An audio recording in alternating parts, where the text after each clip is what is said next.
तो इस वीडियो में बात करेंगे एवेंजर्स डूम्सडे की एक ऐसी थ्योरी की जो ना सिर्फ डूम्सडे को अच्छे से सेटअप करेगी बल्कि एवेंजर्स एंड गेम के एंडिंग के कुछ ऐसे लूप होल्स जिन्हें फैंस सालों से डिस्कस कर रहे थे उन्हें भी अच्छे से फिक्स कर देगी। और वीडियो का एंडिंग थोड़ा क्रेजी होने वाला है, तो एंडिंग बिल्कुल मिस मत करना। तो एवेंजर्स डूम्सडे के फर्स्ट टीजर में हम सब ने क्रिस एवंस को स्टीव रॉजर्स के रोल में दोबारा देखा और इससे एक चीज बिल्कुल क्लियर हो जाती है कि अब डूम्सडे की कहानी वहीं से शुरू होगी जहां एंड गेम खत्म हुई थी, ताकि सारे फैंस इसे इजीली समझ पाएं। तो एवेंजर्स डूम्सडे शुरू होता है स्टीव रॉजर्स के इन्फिनिटी स्टोन्स को रिटर्न करने से। उसने सारी स्टोन्स को वापस इनकी ओरिजिनल जगह पर रख दिया है। सब कुछ अब ठीक हो चुका है, लेकिन तभी स्टीव को याद आता है वो डेट जिसके लिए पैगी ने उसे बुलाया था। वो एक लाइफ जो मेन टाइम लाइन में वो कभी जी ही नहीं पाया। और अब जब थैनोस भी खत्म हो चुका है और पूरी दुनिया भी बच चुकी है, तब स्टीव एक डिसीजन लेता है। वो डिसाइड करता है कि वो पैगी के साथ रुकेगा और उस लाइफ को जिएगा जो उसने मेन टाइम लाइन में खो दिया था, क्योंकि आखिर वो भी तो एक मर्द ही है, प्यार तो उसे भी चाहिए। लेकिन बात सिर्फ यहीं तक नहीं रुकती। इस स्टीव को अपने बेस्ट फ्रेंड बकी के जिंदा होने का भी पता था, और ये भी कि 1970 में वो हाइड्रा के कब्जे में है। और हम सब स्टीव रॉजर्स को जानते हैं, वो अपने दोस्तों के लिए पूरी दुनिया से भी लड़ने को तैयार हो जाता है। तो बिना कॉन्सिक्वेंसेस के बारे में सोचे स्टीव कुछ ऐसी चीजें चेंज कर देता है जो मेन टाइम लाइन में कभी होने वाली ही नहीं थी। और इन्हीं सब चेंजेस की वजह से क्रिएट होता है एक नया ब्रांच टाइम लाइन जो मेन टाइम लाइन से बिल्कुल अलग होता है।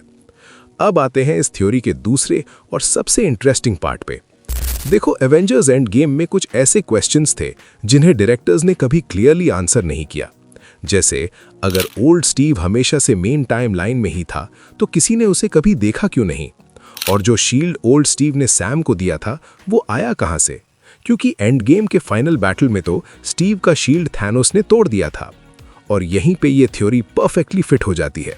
तो बात यह है कि एवेंजर्स एंड गेम में जो स्टीव रॉजर्स हमने देखा वो कभी भी मेन टाइम लाइन में था ही नहीं, क्योंकि जब स्टीव पैगी के साथ पास्ट में रुक गया तो वो पास्ट उसके लिए फ्यूचर बन गया और उसका प्रेजेंट बन गया उसका पास्ट, जैसे हल्क ने खुद एक्सप्लेन किया था।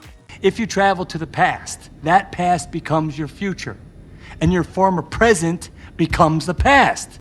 इसका मतलब वो स्टीव जो पास्ट में रुक गया था उसने अपनी लाइफ बिताई एक दूसरे टाइम लाइन में, जिसमें उसने पैगी से शादी की, उनका बच्चा भी हुआ और उसी ने बाद में डूम्सडे और सीक्रेट वॉर्स के इवेंट्स को सरवाइव भी किया। और ये सब कुछ खत्म होने के बाद वो एक बार फिर वापस से मेन टाइमलाइन में आता है और यहीं पर डूम्सडे के इवेंट्स प्रॉपर्ली कनेक्ट होते हैं एंड गेम के साथ। ओल्ड स्टीव सैम को अपना शील्ड देता है क्योंकि सैम आगे जाकर शायद एक बहुत इंपॉर्टेंट रोल प्ले करेगा। फिर उसके बाद स्टीव वहां से क्वाइटली चला जाता है और यही रीजन है कि ओल्ड स्टीव को एंड गेम के बाद भी किसी ने भी मेन टाइमलाइन में दोबारा नहीं देखा। आई नो ये थियरी थोड़ी वाइल्ड लग सकती है, लेकिन ये डूम्सडे को परफेक्टली कनेक्ट करती है एंड गेम के साथ और साथ ही एंड गेम के एंडिंग के मेजर प्रॉब्लम्स को भी फिक्स कर देती है।